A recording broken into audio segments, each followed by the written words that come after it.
Hello beautiful people.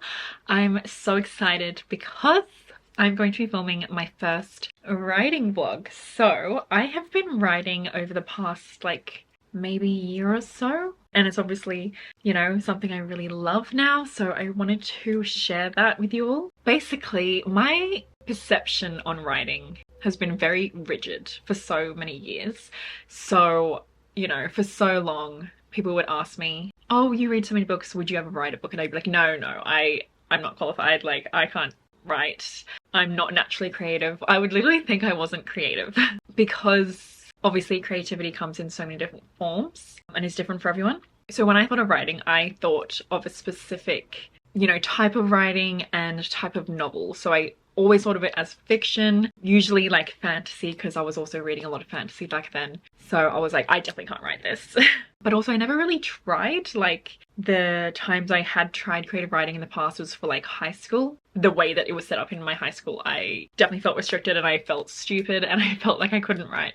And also, obviously I was much younger back then, and I feel like I've obviously grown so much and experienced so much. And I feel like I have a lot to say, and I feel that feeling of wanting to express my inner world with the outer world, you know? So it's honestly been so life-changing to just completely shift my perspective on writing and take pressure off it. So at the moment I'm just kind of writing for myself, and obviously if I create something that I want to try to publish later on, then I will do that. But I definitely like to go with the mindset of just writing for myself, because I don't want to write something that I know might be commercially successful. Like, that's just not how I want to work. So currently the projects I'm working on a romance novel. I'm really excited about it. I will share more details as they come, but also of course I don't want to share too many details in case things change. But yeah, I'm really excited for that. And then I'm also working on like a non-fiction book, kind of like a collection of like poetry, essays, just little thought pieces, maybe photography, kind of like Film for Her by Orion Colotto. Ever since I read that, I was like, I want to create something like this.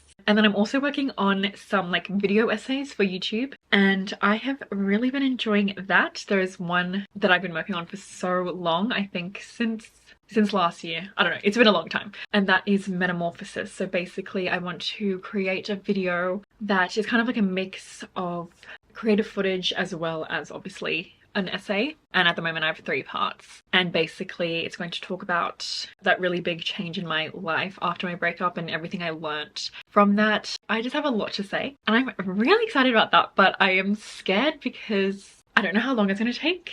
And I've wanted to, you know, I would have hoped that it would come out by now, but I don't want to rush the process. And obviously you need to be in specific moods for writing, especially when it comes to drawing on past events that were quite traumatic.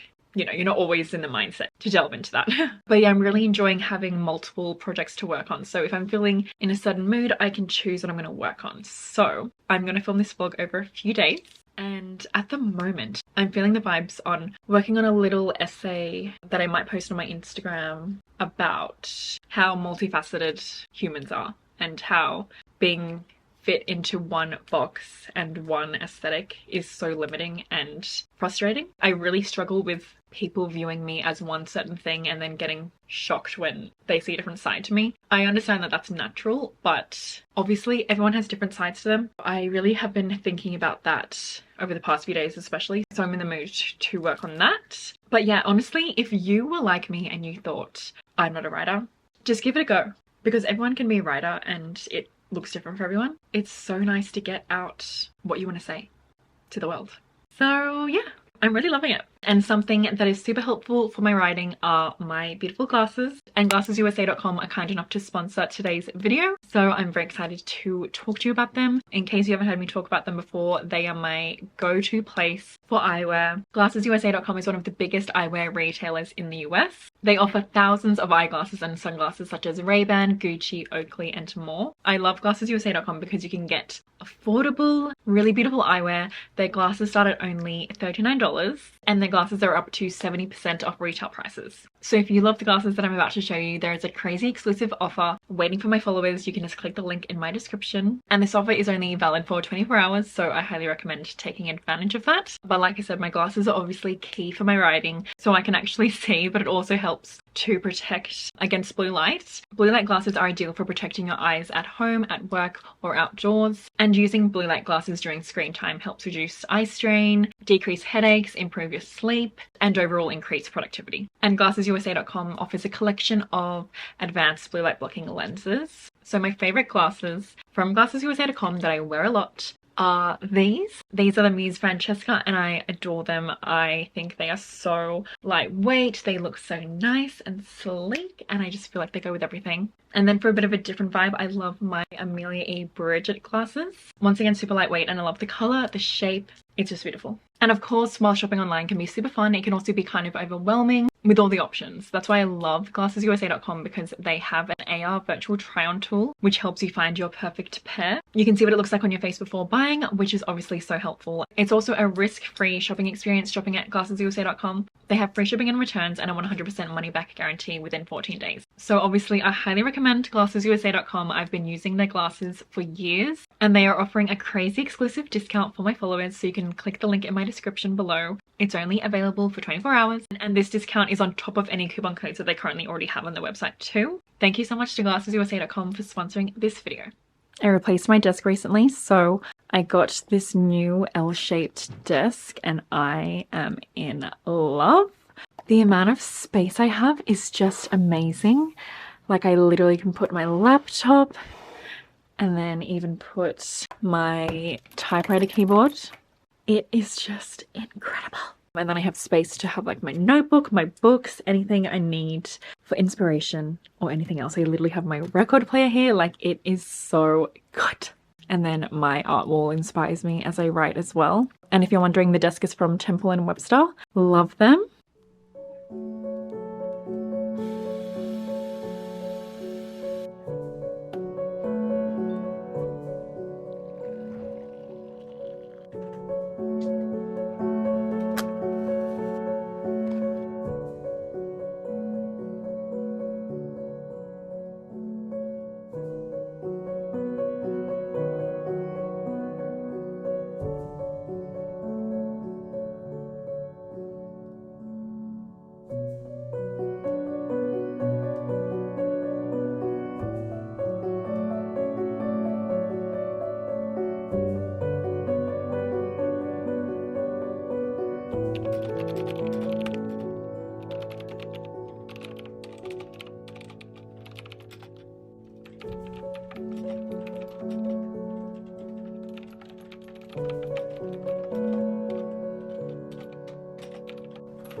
So obviously I want to read books on writing.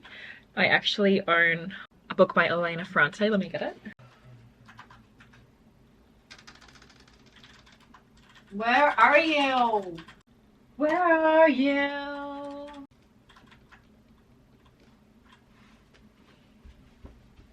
In the margins on the pleasures of reading and writing, I'm really excited about this, but I wanted to listen to an audiobook while I got ready and stuff, and no offense, the narrator for this one wasn't great. So I decided to start First You Write a Sentence by Jo Morin. So I think I'm on chapter 3, and I hadn't heard of this book before, but I really liked the narrator, and I'm really loving this. So basically, it's about the elements of reading, writing, and life. So it's obviously super well written, and I'm really enjoying how the author talks about the beauty of writing, the beauty of a sentence, the beauty of words, and also tips on how to craft beautiful sentences, but not in a really rigid way. And also just seeing the beauty in life and how little things can be beautiful as well. Like, for example, he was talking about how he loves to read cookbooks because of the way that a good cookbook is written. And I was like, wow, I love that. This is one of my favorite quotes so far. By learning to make sentences, we learn not just about writing, but about everything. The sentence is where we make the briefest of senses of this mad, beautiful, befuddling mess, life.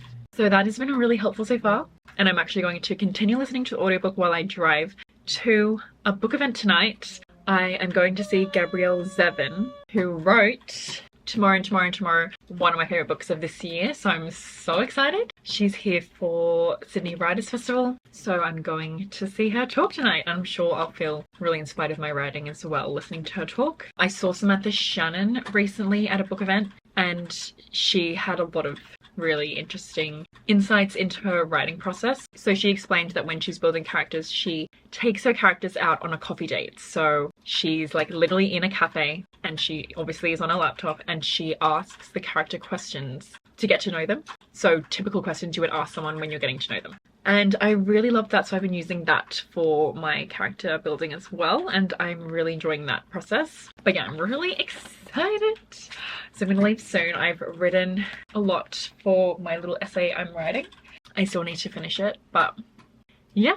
I also wanted to share a few other quotes that inspire me for writing. So I have like a master Google Doc with, you know, what I'm currently working on and just little notes that I need to write down in terms of my writing. And at the top I have some of my favorite quotes that inspire me to write. Don't worry about doing it well, just do it. Don't worry about writing a bestseller, just write. Instead of perfection, focus on progress. Instead of having something done perfectly, focus on just getting it done. From there, you can edit, build, grow, and develop it to exactly what your vision is. But if you don't get started, you'll never arrive. And then this quote from The Night Circus. You may tell a tale that takes up residence in someone's soul, becomes their blood and self and purpose.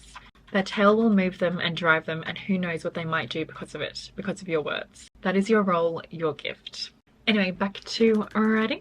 And then I'm going to listen to that audiobook in the car.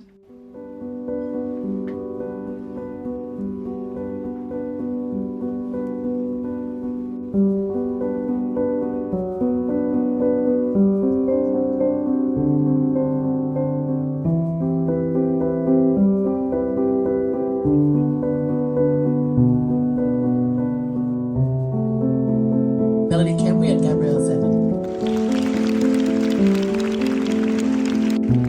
Hello and welcome to the Sydney Writers Festival. Games are a way to escape mortality. I see you've got a few Yes. Are you Chloe, by the way? Yeah. Nice to meet you. And then I'm like, oh yeah, these all look like my sisters. As a sentence unfolds, it must feel alert and open to the world. The biologist Edward O. Wilson coined the word biophilia, love of life, to describe the uniquely human trait of being drawn to everything that is vital and alive. We love a good sentence for biophiliac reasons. It breathes and moves like a living thing. It is words set in motion. It is words set in motion. I am home. Oh my god, I feel so happy and invigorated and inspired. I have been feeling quite stressed and down and overwhelmed lately, and I honestly think tonight is what I needed. Like, hearing someone so inspiring talk about the power of words and how it brings people together, I needed it. Art is what makes me feel alive, and I'm so thankful for it. And Gabrielle Zevin, wow, such an amazing speaker, really funny, really beautiful, everything about her, loved her. And she had so many amazing things to say. I could listen to her talk for hours. And there was actually a signing at the end. So she signed my book.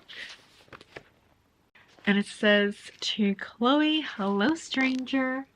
Oh, it was so stunning meeting her. And she's just so, you know, I can imagine how many people she's met, because obviously she's well known and she's met a lot of people and a lot of readers. But she gave me like her full attention, and it just meant so much. And I told her how, you know, I obviously really loved the book, and I really loved the mixed race representation because I'm also mixed race Korean. And she was like, oh my god, it's so crazy because I never knew anyone who was also mixed race Korean before this book. And now, you know, I keep meeting people who are mixed race Korean. And every time I meet one, I think, oh, she's my sister. And I'm just like, it was so beautiful. I love her.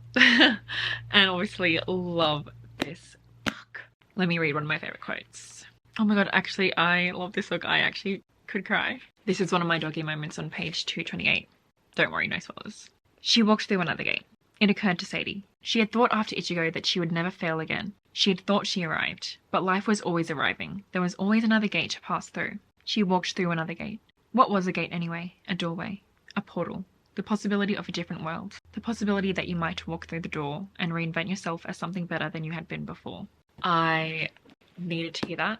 Tonight, Gabrielle Zevin talked about failure and how it's usually seen as a negative thing, but success can also be a negative thing. And she talked about how she's so thankful for failure and how failure can be a place of immense creativity. And I just really loved what she had to say about that because I needed to hear it. Oh, it was so amazing. I just love beautiful people and obviously super inspired to write. She obviously gave a lot of insight into her writing process and what motivates her to write, and, you know, creating art under capitalism is another thing that has been stressing me out recently. This book talks about that a lot. Another book I read recently about that was Sirens and Muses, which I really recommend. Life is crazy. Anyway, I'm exhausted, so I'm going to enter the dream world. What am I going to dream about tonight? I've been having a lot of dreams where I have magical abilities. So like I'm a wizard. I can cast spells, but they're not always effective. So it's really frustrating and scary because I'm up against an antagonist and, you know, they're trying to kill me. And I have my wand at the ready, but the spells I cast don't always work. So in a previous dream, I cast a spell to be invisible, but it wasn't fully effective.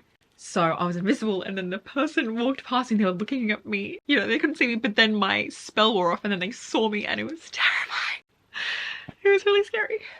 Anyway, maybe I will try to manifest a dream where my abilities work and I can fly. I'm going to travel to the place that Hal gives Sophie in Houseweaving Castle. And I'm just going to lie on the grass and hear the sounds of nature, look at the sky, see the butterfly fluttering past, or the little bread butterfly. And then when night comes, it'll be a very starry night. I'll get my wand out, I'll create some feathers, and then I'll start flying. So I have been writing today. I have been in a very existential, sad girl mood, so that is the theme of today's writing.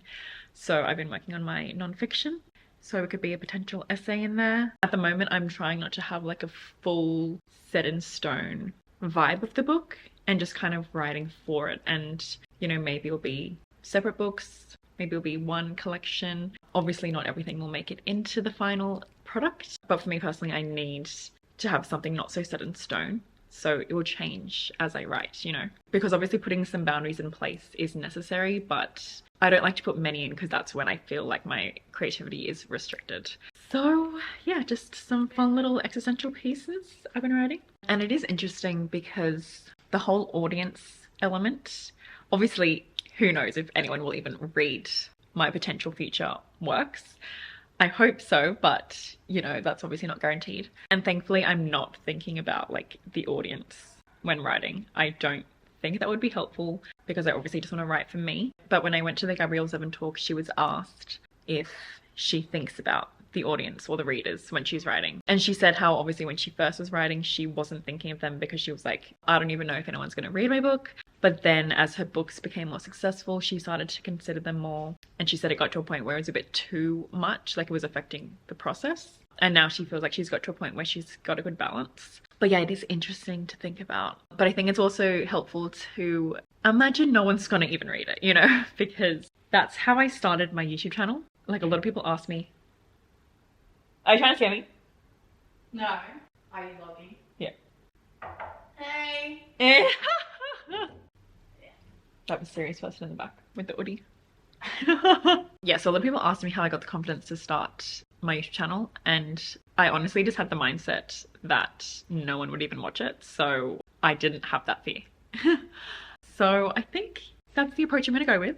And thankfully, I feel like I have done a lot of work on myself and just doing things for myself and not expecting anything in return.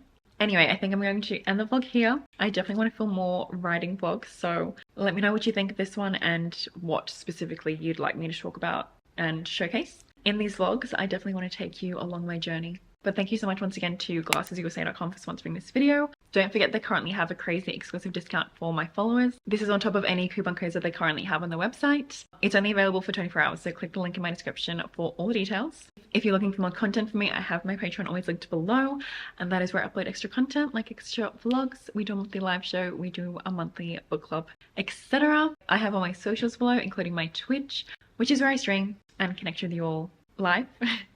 And yeah, I hope you're all having a good day or night, and I'll hopefully see you in my next video.